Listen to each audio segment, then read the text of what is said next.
Allez, on y va pour le style de tout ça. Tac, on va dans style. Ici, on va s'écrire liste des cartes. Toujours important de segmenter ces fichiers. Et donc ici, on attaque avec le container. Je l'ai mis le container, je me souviens plus. Si, container, c'est bon. Je ne tourne pas tout le temps de la même journée, donc je ne peux pas me souvenir de 100%. Ici, il va prendre une width de 70% et une max width au max. Donc quand on va arriver sur le site, on a envie qu'il fasse 1100 pixels. 8 auto, donc ça prendra la hauteur de toutes les cartes qui y a à l'intérieur. Et margin 0 auto pour centrer tout ça. Voilà, pour centrer notre container qui contiendra toutes les cartes. La liste en elle-même, on lui enlève list style type, on lui met none. Vous savez, les petits bullets, les petits ronds, vous savez, les petits boulets. Display flex, justify content, pas items, mais justify content. Center, align items, center également. On centre donc nos éléments sur X et sur Y. Sur X avec Justify Content Center, sur Y avec Align Item Center. C'est pas vraiment X et Y, mais on se comprend. C'est le main axis de gauche à droite ici, c'est X, et le cross axis qui le coupe, c'est Y. Ensuite, on met la propriété magique Flex Wrap Wrap, qui permet de wrapper les éléments. Si ils n'ont plus de largeur, ils vont passer à la suite les uns des autres. C'est pas encore terminé, on va pas encore voir le rendu final. On s'occupe de list, poké, li. Les li qu'on va rajouter à chaque fois. Ils vont faire une largeur de 250 pixels, une 8 auto. Ils vont avoir un padding de 15 pixels, un peu de box shadow. Alors j'avais rajouté box shadow quand c'était blanc en fond, mais vu que maintenant on a mis un fond sombre, je peux l'enlever. Ce qui est important par contre, c'est margin. On va les séparer avec 5 pixels de margin. Et ce qu'il y a à l'intérieur, on va également utiliser Flexbox et on va centrer avec Justify Content Center et Align Item Center. Mais cette fois, on va utiliser Flex Direction Column. On a envie que, il ait l'image, qu'il y ait le nom, qu'il y ait l'ID sous forme de colonne. Et ce sera toujours parfaitement centré, mais ce sera sous forme de colonne. Ce ne sera plus les uns à la suite des autres, ce sera les uns au-dessus des autres. Point liste poké H5, le titre de chaque carte fera 19 pixels. Ah, il m'embête ce font size adjust, là, je vais faire... Je le réglerai plus tard, ça dans VS Code. Et liste poké P, on va lui mettre un font size de 18 pixels. C'est bon. Normalement, on croise les doigts, on appuie sur CTRL S surtout. Et on regarde ici. Tadam, on a réussi. Et on a affiché nos 21 premiers Pokémon. De toute façon, on peut le voir. Regardez, ID 1 à 21. Voilà, on a réussi. Bravo, génial. Génial. N'hésitez pas à me poser des questions hein, si vous en avez sur les parties précédentes notamment. Et donc ici, ce qu'il va falloir faire, il va falloir faire le scroll infini. Il va falloir faire le scroll infini, c'est-à-dire que quand on va scroller ici, eh bien, on a envie de rajouter des Pokémon. Vu que la vidéo dure 3 minutes, là, eh bien, on va pouvoir faire ça maintenant. Il va falloir aller dans notre JavaScript. On vient ici, hop, on vient le mettre là, tac. Ici, on va appeler scroll infini. Enfin, infini, tant qu'il y a des cartes à montrer, évidemment.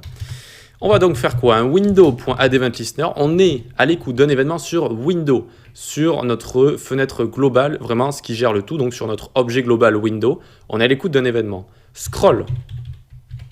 Donc quand on va scroller, en fait, dès qu'on va scroller sur notre page, ça va activer cet événement, c'est ça que ça veut dire.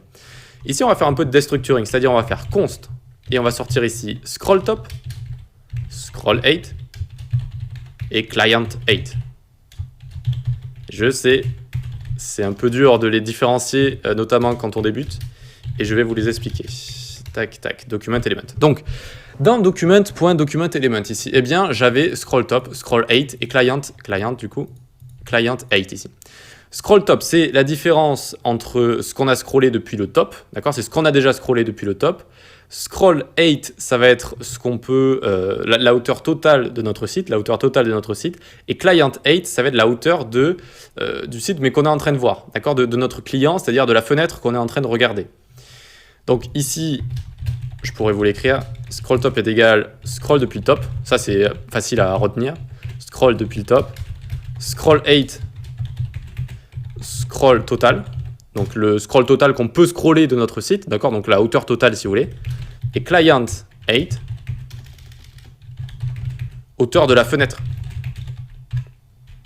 De la fenêtre, partie visible. Voilà. Et donc du destructuring ici, c'est-à-dire qu'on a sorti ces trois valeurs depuis document.document.element. Il y avait ces trois propriétés et on les a mis directement dans une constante ici. Et bien maintenant, il va falloir les loguer pour mieux y voir. Scroll top, scroll 8 et client 8. voyez qu'on peut les, directement les loguer comme des variables, parce que c'est des variables maintenant, c'est des constantes là, c'est des constantes, ok? Allez, on actualise, tac, tac, et on va faire F12.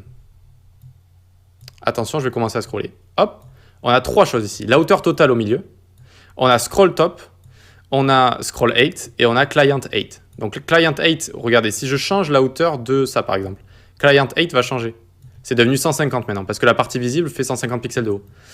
Si je commence à scroller depuis le top, eh bien c'est à gauche que ça va s'exciter là, vous voyez? C'est tout ce que j'ai scrollé depuis le top, 800 pixels depuis le haut de ma partie visible. Voilà. Et sinon, le 1272, c'est tout ce que je peux scroller en entier, en comptant partie visible plus ce que je peux scroller. Voilà. Et donc maintenant, on va dire if client 8, la hauteur du client qu'on est en train de voir, la partie visible, plus scroll top, ce qu'on a scrollé depuis le top, est supérieur ou égal à le scroll total, scroll 8, moins 20, parce qu'on a envie que ça se déclenche un peu avant, donc moins 20 pixels.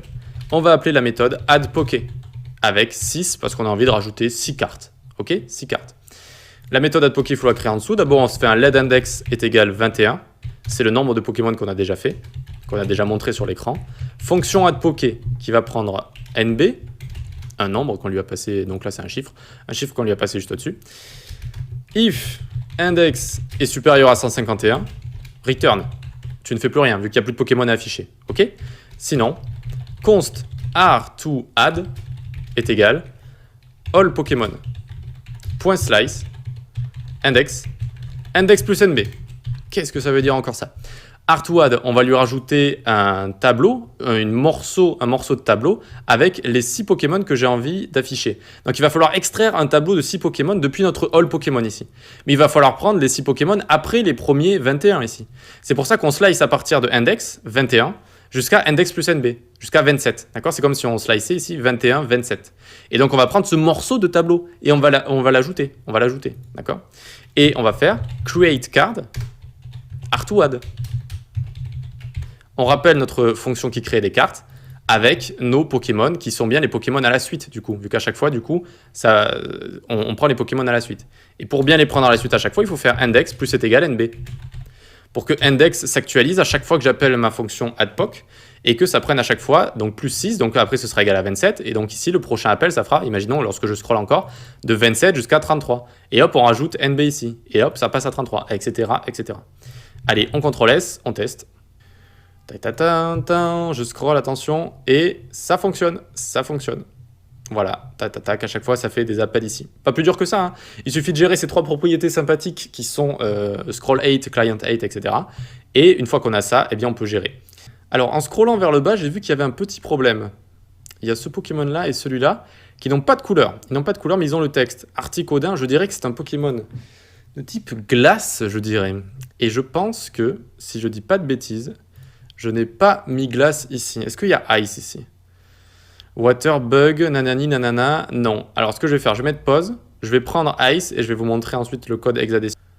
Ok, on se retrouve ici, regardez ce qu'on a à faire tout simplement. On rajoute ice, on ouvre les petits apostrophes, on met hashtag 96D9, D6. On appuie sur CTRL S et on regarde, on vient ici, tac. Alors vous voyez, j'ai cherché ici ice color, etc. J'ai réussi par la trouver. Et on actualise, voyons voir. Tac, on descend. Alors je vais descendre tout en bas. Ah super, vous voyez que ça fonctionne. Articodin, on a bien la petite couleur. C'est génial, ça vous montre un peu comment débugger également quand vous rencontrez des petits problèmes. Voilà, il faut chercher, trouver son problème et puis le résoudre hein, tout simplement. Donc ici, eh bien, on a les Pokémon qui vont jusqu'à 151, c'est super, on a tous nos Pokémon ici. Maintenant, qu'est-ce qu'on pourrait rajouter? On pourrait rajouter une icône de chargement quand on va charger au début, là, qui est une petite icône de chargement sympathique, et bien sûr, la recherche qu'on va avoir juste ici. Allez, on fait ça dans la prochaine vidéo.